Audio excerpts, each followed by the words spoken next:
और इजराइल ने लेबनान में बमबारी फिर से इसलिए तेज कर दी है क्योंकि हिजबुल्लाह फिर से ताकतवर हो गया है। नईम कासिम ने हिजबुल्लाह को सिर्फ 15 दिनों के अंदर ही मजबूत कर दिया। सवाल यही है कि आखिर नईम कासिम ने ऐसा किया क्या कि हिजबुल्लाह फिर से शक्तिशाली बन गया।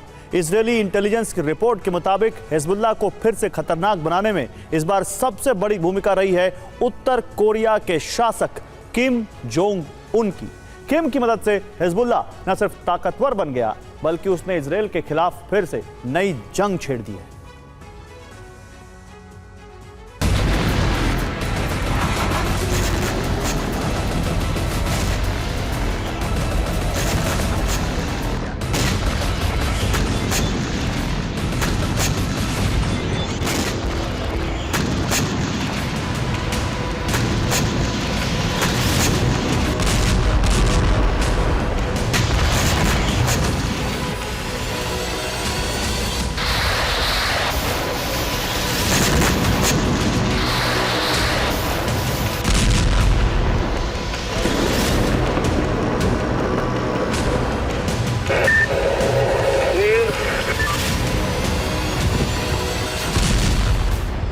इजराइल के खिलाफ हिजबुल्लाह ने नई जंग छेड़ दी है।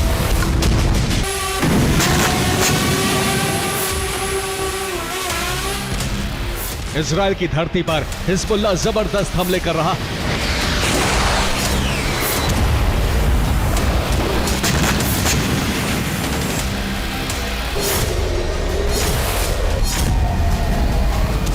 जिस हिजबुल्लाह को इजराइल खत्म मान रहा था, उसी ने इजराइल को दहलाना शुरू कर दिया है।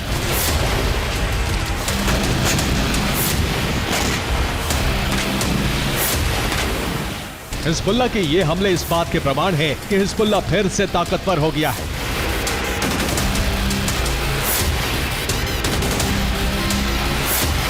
इजराइल ने हिजबुल्लाह के कमांडर, बड़े नेताओं, हथियार डिपो और टनल को खत्म करने का ऐलान किया था। आईडीएफ ने कहा था कि हिजबुल्लाह 90% तक समाप्त हो चुका है, लेकिन जैसे ही दुनिया ने हिजबुल्लाह को खत्म समझा, हिजबुल्लाह एक बार फिर खड़ा हो गया।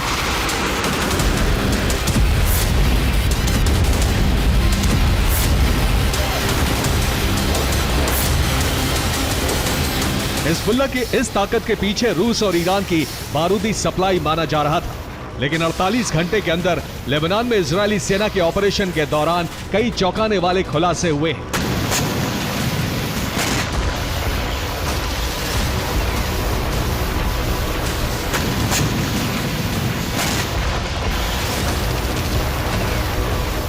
इस खुलासे के मुताबिक हिजबुल्लाह को दोबारा शक्तिशाली पुतिन और खामेनी ने नहीं बनाया, बल्कि उससे फिर से उत्तर कोरिया के शासक किम जोंग उन ने खड़ा किया है।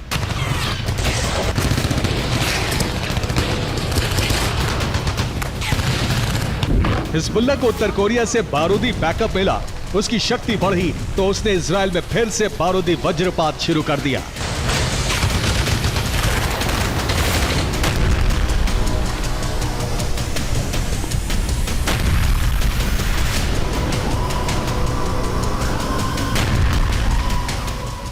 हिजबुल्लाह ने इजराइल के कफ्र यासिफ में ड्रोन हमला किया।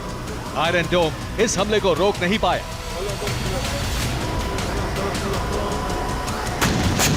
हिजबुल्लाह ने कफ्र किला में विस्फोट कर आईडीएफ की टुकड़ी को खत्म कर दिया।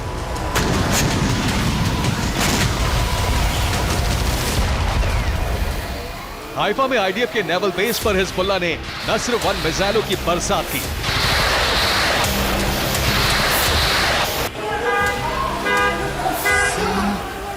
हिजबुल्लाह ने इजराइल में 5 बैलिस्टिक मिसाइलें दागी। इजराइल ने 4 को इंटरसेप्ट कर लिया, जबकि 1 मिसाइल विस्फोट करने में कामयाब रही। इजराइल के तामरा शहर में हिजबुल्लाह के रॉकेट टारगेट को हिट करने में सफल रहे।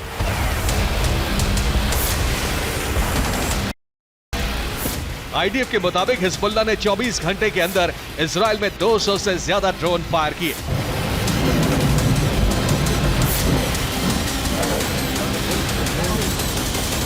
हिजबुल्लाह ने इजराइल के खिलाफ नई और बड़ी जंग तब छेड़ी जब उत्तर कोरिया ने उसे हथियार, गोला बारूद देकर ताकतवर बना दिया।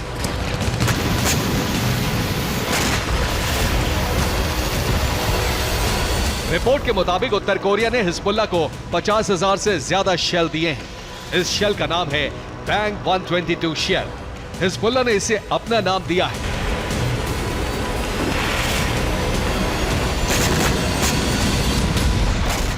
हिजबुल्लाह अब बैंक 122 से ही हमले कर रहा है, जिसे इजराइल के एयर डिफेंस सिस्टम इंटरसेप्ट नहीं कर पा रहे।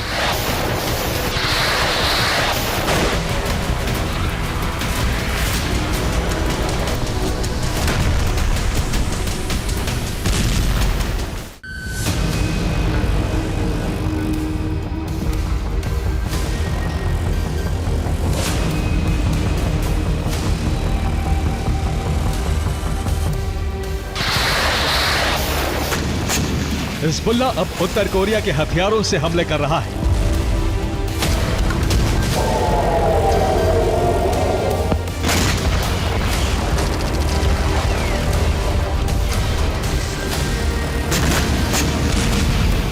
इजराइल के सामने मुश्किल यह है कि उसके एयर डिफेंस उत्तर कोरिया के हथियारों को ना तो पकड़ पा रहे हैं और ना ही रोक पा रहे हैं। किम की मदद से हिजबुल्लाह न सिर्फ शक्तिशाली हो गया है, बल्कि इजराइल में उसके हमले भी सटीक हो गए हैं।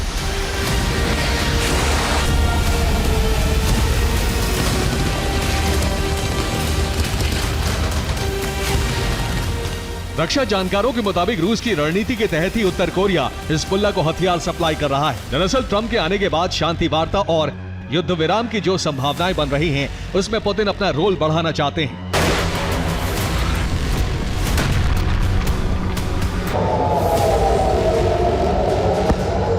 अमेरिका पर दबाव बनाने के लिए पुतिन अमेरिका विरोधी ताकतों को उत्तर कोरिया की मदद से मजबूत कर रहे हैं। किम की मदद से हिजबुल्लाह फिर से ताकतवर हुआ तो इजरायली सेना उसे कमजोर करने के लिए फिर से नया सैन्य अभियान शुरू कर देगी।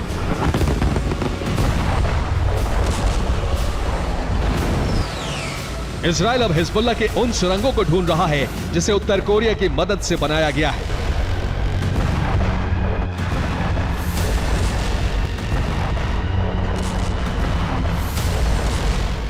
लेबनान के तायरे में आईडीएफ ने हिजबुल्लाह के कई कमांड और कंट्रोल सेंटर को तबाह कर दिया। तायरे में ही इजरायल ने हिजबुल्लाह के इंटेलिजेंस सेंटर को जला दिया।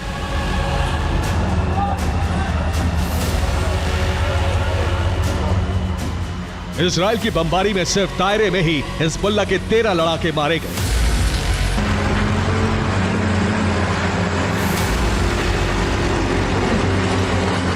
बैरूत के दाहिया में इजरायल ने हिजबुल्लाह से जुड़ी 9 इमारतों को ध्वस्त कर दिया।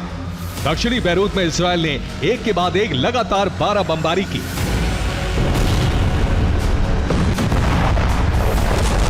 दक्षिणी लेबनान में इजरायली एयरफोर्स जबरदस्त बमबारी कर रही है। माना जा रहा है किम की मदद के कारण इजरायल और हिजबुल्लाह के बीच ये जंग और भड़कने जा रही है। पुतिन और किम जिस तरह से अरब में जंग की आग को भड़का रहे हैं, वो रूस और अमेरिका में महायुद्ध का कारण बन सकता है। Bureau report, TV9, Bharatvarsh.